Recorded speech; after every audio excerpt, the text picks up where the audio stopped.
Salam. Hari ini kita sentuh pasal perkara yang boleh membentuk pemikiran seorang pembikin filem. Dan kali ini kita nak sentuh nombor 6, iaitu mengembara. Kalau kita perhatikan sejarah penulis seperti Ernest Hemingway, iaitu pemenang hadiah Nobel, tidak pernah duduk setempat. Daripada Cuba ke Basque Region, itu sempadan antara Portugal dan Sepanyol, dan akhirnya di Key West, Florida. Dan penulis macam Joseph Conrad juga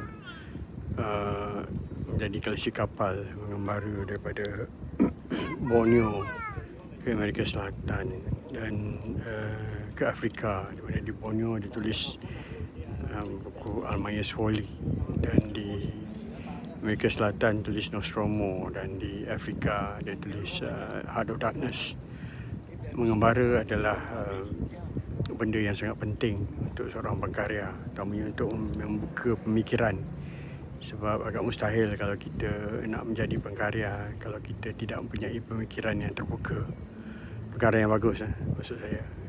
Kalau termasuk penulis-penulis yang saya kagumi, macam Jack Kerouac pun pernah tulis On the Road, mengenai kisah pengembaraan dia.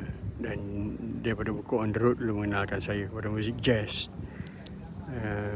Jadi saya juga mengembara daripada Eropah ke Amerika. Ketika Amerika masih okey lagi, sekarang ni susah.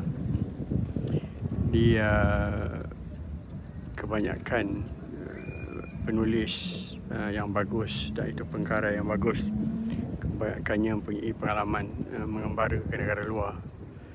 Sebab